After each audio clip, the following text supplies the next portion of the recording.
Indonesia adalah negara ketiga dengan jumlah perokok terbanyak di dunia setelah India dan Cina. Lebih dari 300 miliar batang rokok yang dihasilkan dinikmati oleh perokok aktif yang mencapai 70 juta orang.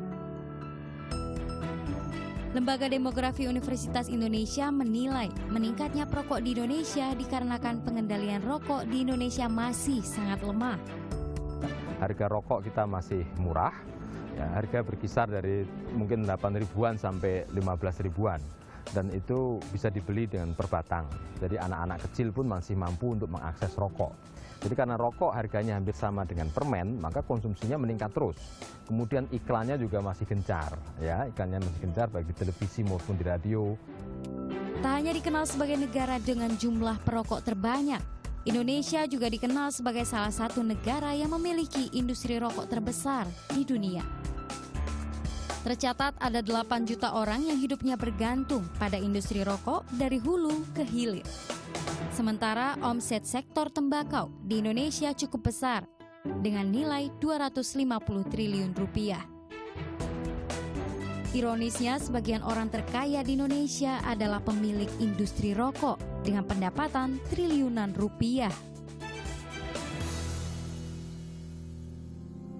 Kawasan industri rokok di Indonesia mayoritas berada di wilayah Jawa Tengah dan Jawa Timur. Salah satu wilayah yang tersohor dengan sentra industri rokok kreteknya adalah Kota Malang di Jawa Timur. Saat ini ada sekitar 70 industri rokok lokal bercokol di Kota Malang. Sebelumnya Kota Apel ini memiliki 400 lebih industri rokok kretek. Ada sekitar 1.500 buruh yang mayoritas perempuan bekerja sebagai pelinting rokok kretek di kawasan Berikat Rokok, Penarukan, Kepanjen, Malang. Mereka menggantungkan hidupnya dengan memperoleh penghasilan Rp150.000 per hari, buah dari melinting 2.000 hingga 3.000 batang rokok.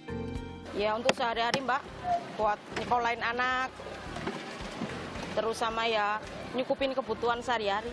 Ya semoga tetap lancar, nggak tutup pabriknya, supaya kita semua bisa dapat kerja di sini selamanya. Ya senangnya gajinya itu alhamdulillah lumayan buat menghidupi keluarga, Mbak. Upaya pemerintah membatasi konsumsi rokok untuk alasan kesehatan masyarakat menjadi dilematis. Lantaran potensi industri rokok mampu menjadi penopang perekonomian negara dari penghasilan pajak dan cukai yang mencapai 150 triliun rupiah. Saya melihatnya sebenarnya harus berbanding lurus.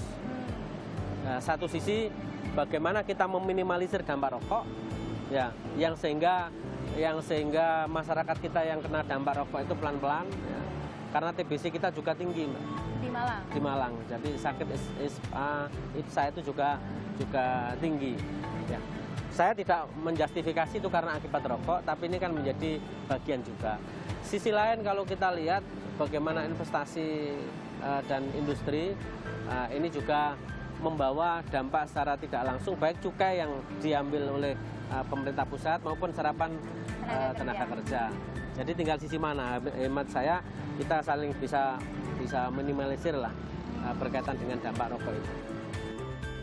Kebijakan pembatasan konsumsi rokok terus menuai polemik.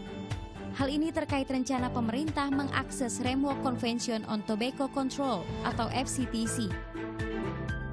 Sementara beberapa pihak termasuk DPR RI menilai meratifikasi FCTC menjadi jalan tengah yang optimal selain menyusun RUU Pertembakauan.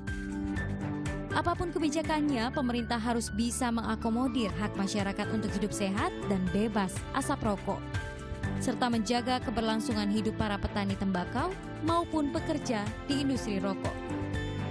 Anissa Pratiwi, Dika Widiarto, melaporkan untuk NET.